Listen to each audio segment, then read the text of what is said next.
Um, I've decided to then pull from the Galactic heritage. Me I trust that it works through these divine tools. Oh, I love it when we gather. It's true. Uh, It's so it, fun. it's what I need, and I knew it. Unconditional Oh, love. what is it? Unconditional love. Oh, I said, oh. Let Oh, me yeah. read what it is about. Unconditional love. What is unconditional love? Human words cannot adequately define it, as its true nature lies beyond human limitation. However, imagine being seen by the universe for who you are, the darkness and the light, and being infinitely loved no matter what. The Arcturus energy is in total balance and loves and supports humanity in this way. It embraces our light and dark sides totally. Now, it is time to ask yourself these questions. Am I capable of giving unconditional love? Am I capable of receiving it fully? If the answer is no, find out why. Those answers will reveal your next spiritual lesson. Boom. Wow. Boom. This is Wow. great. This is a good topic. We've had a lot of experience with this topic. This Yes. Yes. yeah. Look at fire. Look at fire. I'm looking forward to the shadow and light aspects of this conversation, guys. I had stuff that came to me right away because it's kind of what I was already Go ahead. speaking Read it all. to. Go ahead, Elaine. Okay. I'm married. So initially, what the idea and the concept that I was coming to that I wanted to talk about was self-abandonment. But and so how this ties in with unconditional love for me, right, is because I think that love has to look a certain way. I have to be a certain way in order to be loved. I have to be with someone in order to have that love, and that person also has to behave in a way for love to happen. But, like, that's not and this is what I was my thought process and what was coming through. Oh, this is gonna get emotional. Unconditional love is freedom, right? So, like, holding on to people, holding on to, situations that I know are not for the person's benefit, for my benefit, that are not for our highest evolutions, if you want to. And I don't even resonate with that necessarily, but to stop making things fit into a box that I perceived as what unconditional love looks like. Um, but also, what comes to mind with unconditional love is that everybody has their own path, right? And we don't know what that looks like. I don't know what that freaking I think I know what other people's path looks like. I sure think I know. Right.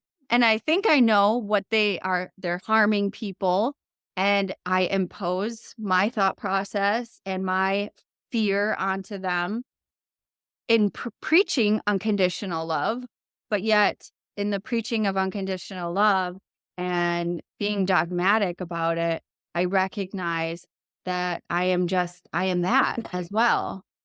But all of it is unconditional love, and the compassion that I'm having for myself along the process is really where I can learn a deeper sense of the unconditional love. Because also we were never taught what that is, right? We're grown into society where it's all conditioned. It's like even by our parents, it was conditioned. We're taught that. Like we have to be disciplined, right?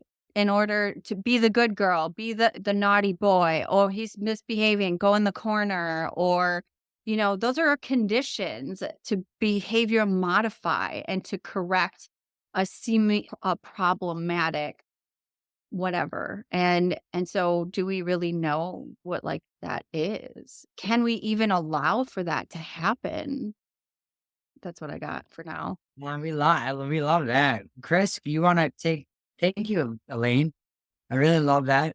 Yeah, those are good points. I also love, I'll say briefly, Yeah. I love how you always look at your the youthful experience. That's one thing you always come back to and what the childhood was like. And that's really a beautiful, way. I love that about you. And so it's, Tapping into thank you for that. I just want to say because it taps into the like when we think of inner child, I think of innocence and the unconditional love that a child gives, right?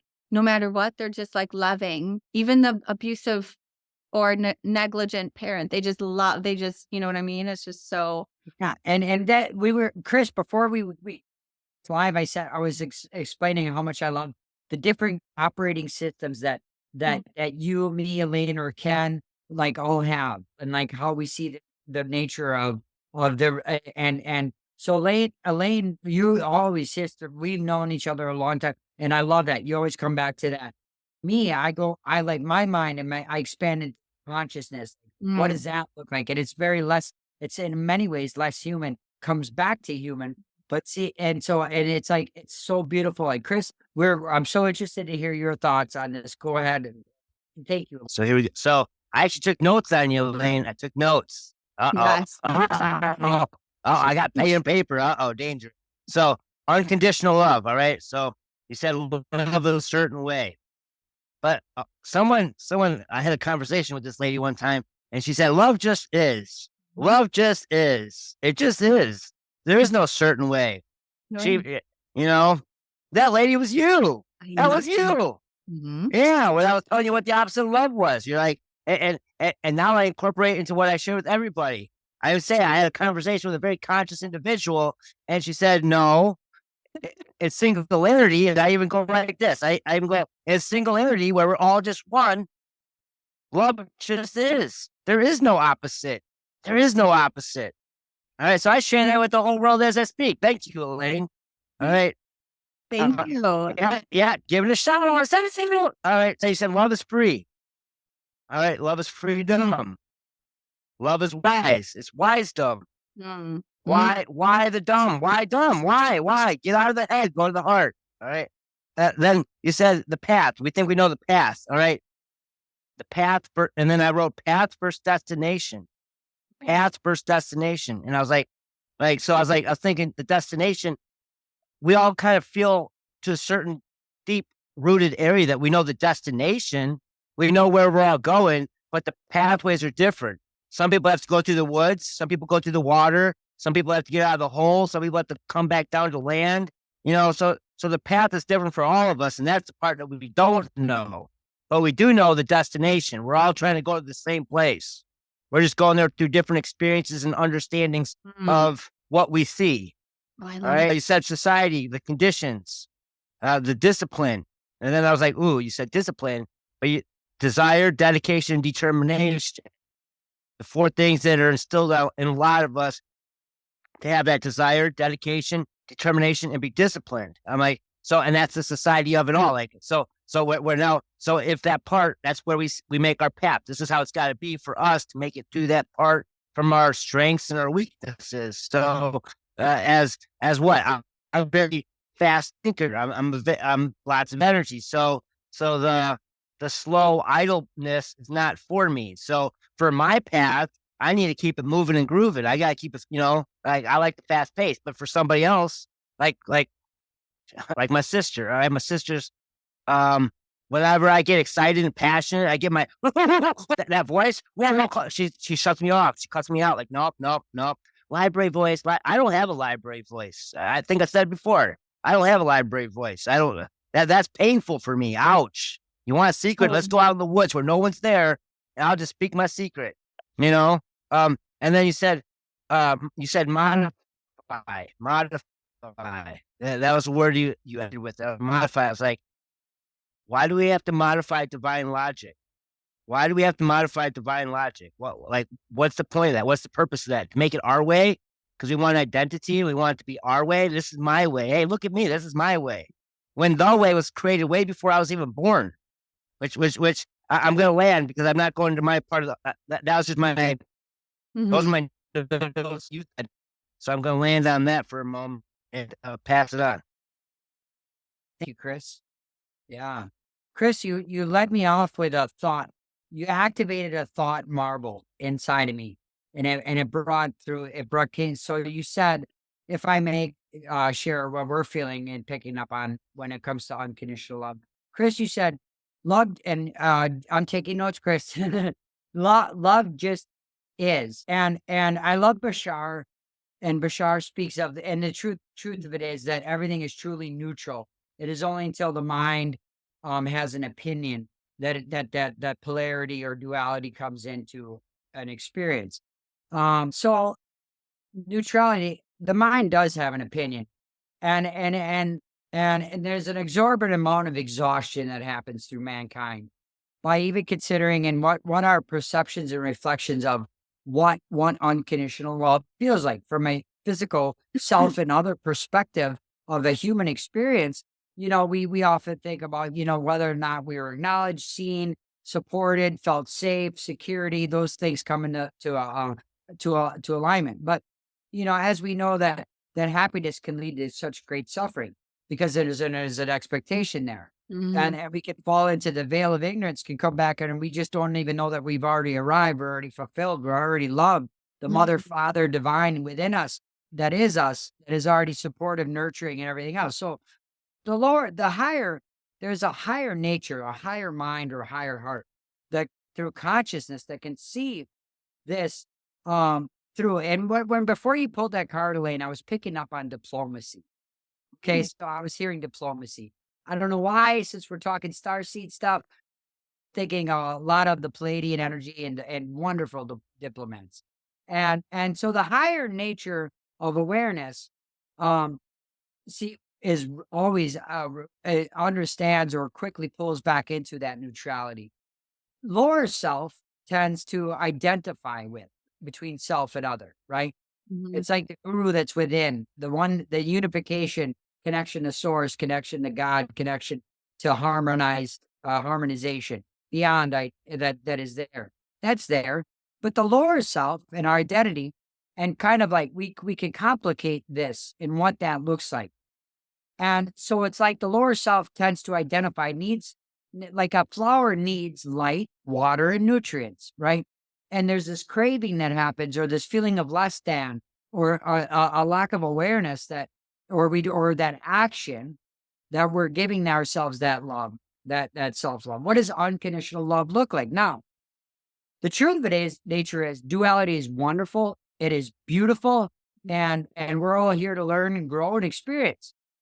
And sometimes we often feel as though on what may be perceived as an unpleasant action is not unconditional love, such as somebody having boundaries, internal boundaries. My Mhm. internal values, right? This is what I'm worthy of, and there's maybe somebody in my life who I'm not really comfortable with. It doesn't feel very growth based. It doesn't feel like there's a level of reverence or maturity for the journey or an interaction between me and said other.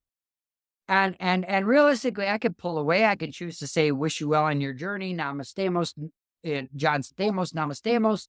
I'm Mhm. out. You know what I mean? And that may be perceived from others from the self as a very unconditional. That's not unconditional love. Mhm. No, because we live in a physical, material realm as well. Creator, God, source, whatever, gave us discernment, gave us a voice, and so when we look at protecting our peace, we can. That's why the universal law of non-interference comes into play. Diplomacy can play, Mhm. communication can come into play. What does unconditional love look like? So deeply on the deepest aspect of that. For me, I don't think we can even truly see the true nature of what that looks like until we become more aware. And how do we become more aware? By going within, by doing shadow work, by contemplation, by deep, and understanding some concepts, applying concepts in our lives. We realize that, and I'm gonna land with this. But I want to say that we read recently a beautiful post, and let me just give me a one moment here, and Elaine, we feel there's another tapped in synchronicity between another card you have there. Let me read this, and this says this. I came across a quote that said, "My life got better when I realized I didn't have to be nice.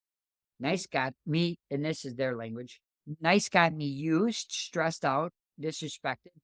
And Jeremy will take a side rap and say, I would people please. I would put other people's happiness above my own feelings and emotions, all these things. So I'm not nice. I'm a good person. There's a difference. You don't have to be nice to be a good person. Being good means being honest, setting boundaries, and taking care of yourself without compromising your values. Being nice may give you temporary approval, but rarely earns you respect or helps to build genuine connections. Honor your truth. So these are all perceptions through duality, you know, and that's self and other. That's consciousness in a physical dimension of existence, working with others. So sometimes nice, and there's a difference between kindness and being nice. Okay. And kindness is more akin to what many would feel is unconditional love. But to sit in the shit and say that this is okay, dear ones. No, like, because if we really can see the structure and we realize that this person may or may not want to be willing to be, maybe they're in avoidance, things like that. It's still unconditional love. That's still for the highest. What is unconditional love? Could we reframe that? I'll pass with this. Could we say it's for the highest good of all souls and the behaviors that are born with it? I'll pass. Okay. So there are some of the things, right? Like, so I love that boundaries came up because, again, and there's actually a conversation I was having with a certain individual the other day as well that ties into this. But, so I wasn't able to actually like an unconditional loving and accepting. I feel like it's also a radical acceptance of what is, right? So with harnessing and with harnessing what is I feel is for my highest good, what is for the best of me, so not letting others walk all over me, or not standing in my truth, standing in my power in a kind and empathic way, and also not, what am I saying here? I got completely sidetracked. That's okay. That probably was not meant to stay.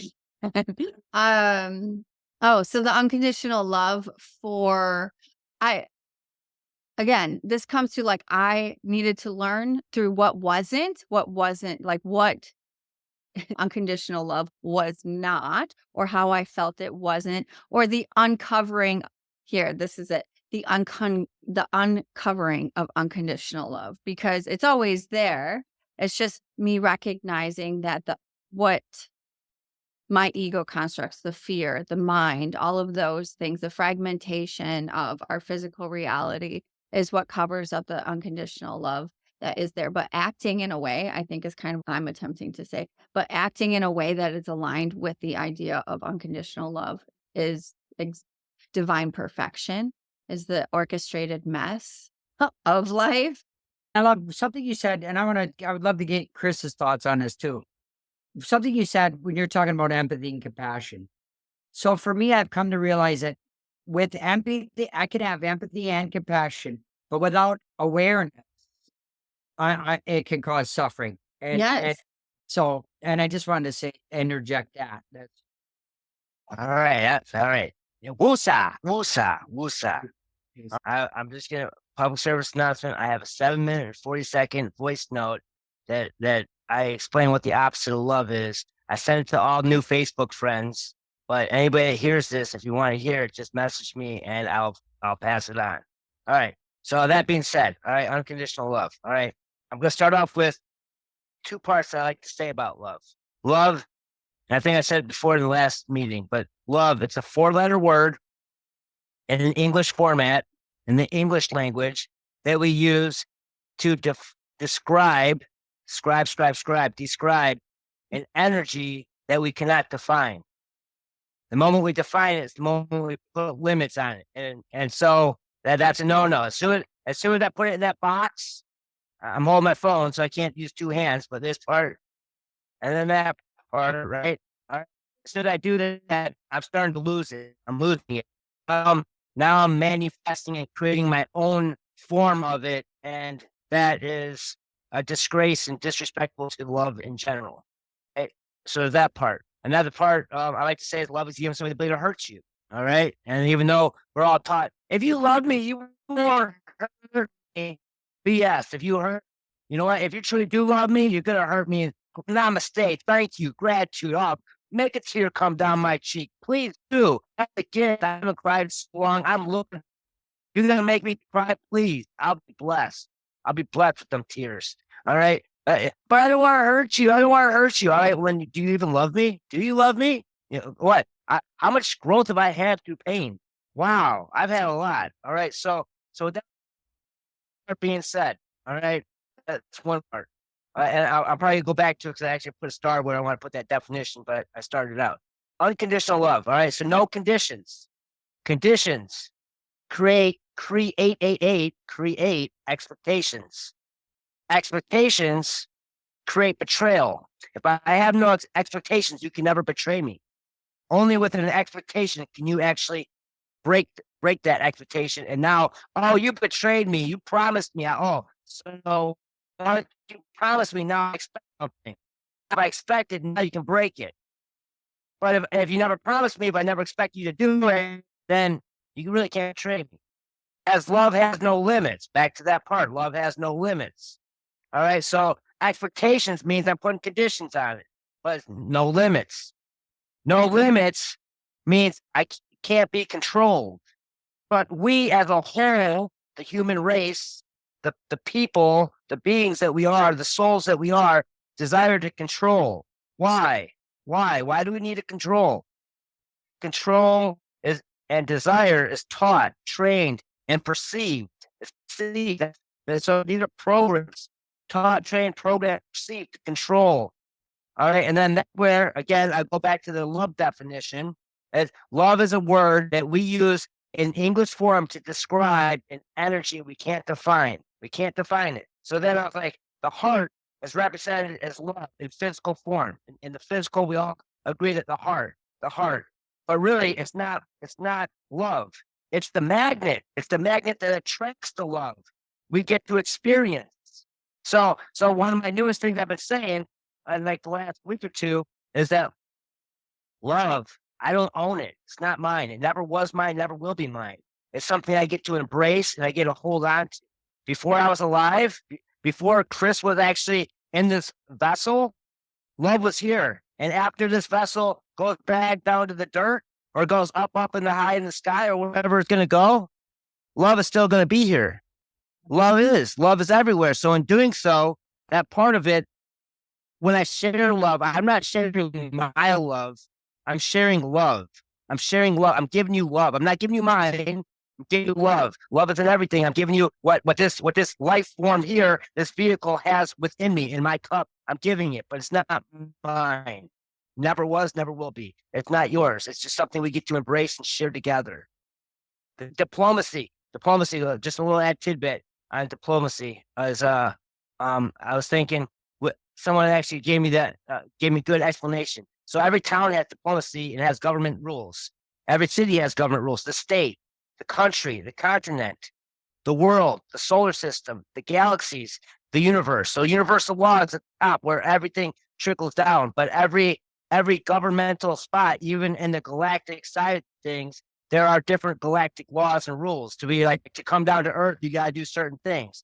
People do break the rules sometimes, but again, that's where even every town, every soul, I have my own galactic, I have my own boundaries and rules and so on and so forth to come into my aura. And people might break it. Now I have a choice, but so with every step of the way, every level up, there are different diplomacies along the way. And those laws change per, like what? The laws on this Earth, this planet, are not the same laws on Mars. They're not the same laws on Jupiter. They're not the same laws in a whole other planet out of the solar system, galaxy. But we all still have certain universal laws that we all have to agree upon. Or we don't have to agree upon it, but it just is. Love just is unconditional. And I land.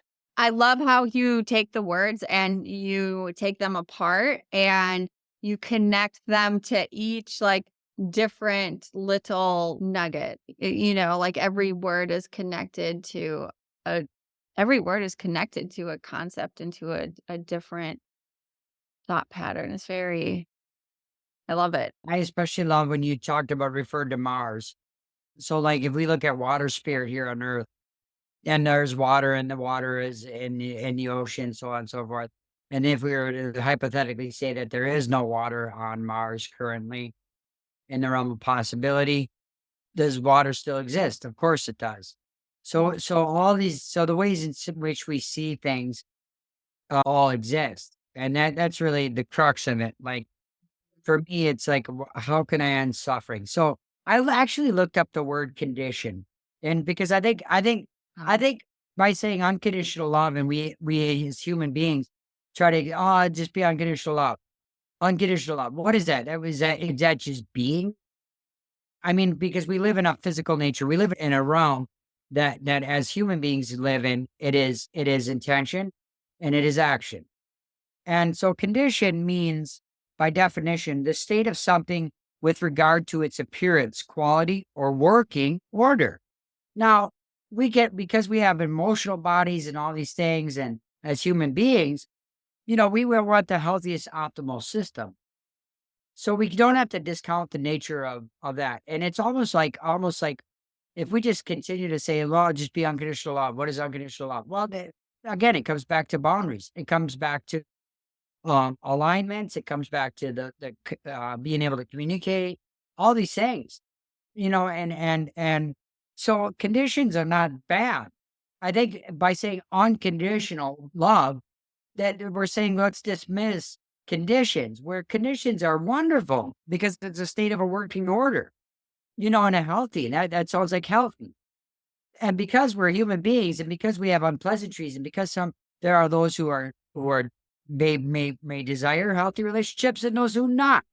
So conditions, I think the language of unconditional love in itself, because of our human nature and because of our physical reality, because of our emotional bodies, I think we're almost discounting or chastising or trying to dismiss or push something away. Hey, everything must be unconditional love. But if we look at the language of conditions, that's it, a state of something with regard to its appearance, quality, or working order. Why is that a bad thing? So why are we trying to undo the working order?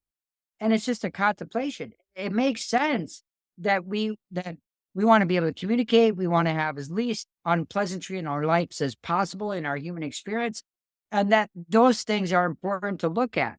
Not just saying, "Oh, it's just all unconditional love." So that's like, if are we seeking to take happiness from life, or are we seeking to give happiness, put happiness into life? Those are good questions to ask. So and in that, it's everything is awareness. And a higher level of awareness is, wait a minute, hold on, human beings and physical nature and emotional bodies. Why are we wanting everything to be unconditionally loving when conditions are good in this physical reality? When knowing thyself and knowing what we're worthy of, what are our virtues, what are our attributes, what are we worthy of, and working within a complexity of creation between us and others, and not to discount or say that, because conditions are good. That's what we're saying. Those are healthy in a human experience. I mean, in some ways, and we could pick this apart and say that's expectation, go down a lot of rabbit holes in saying that. But I'm just asking good questions. The conditions, I mean, in the way that you put it, is like the boundaries that we put for ourselves, right? For ourselves. Yes, For for ourselves. for Yeah. ourselves. Not that anyone needs to behave in a certain way. Right. So it's Exactly. good clarification. Yes. Yes. So yeah, that's very it flips the script. And also, I think too, when we hear of unconditional love, and I think of love as like the energy of all that is, the creation energy. Like love, the energy of creation. Well, again, like you said, Chris, if we put words on it, it already is being to a sense of what it isn't. As soon as we label it, it is already not what it is. It's diluted. So the energy of creation, love of all that is, the 0 point energy is that, but unconditional love isn't. I feel and I perceive it as a way of living, right? A way of living. And first and foremost, for the unconditional love for myself, because again, like we tend to put these concepts like in such a, for me, I tend to be like, "Oh my gosh, it's so much to even contemplate. I'm just gonna bring it back to myself."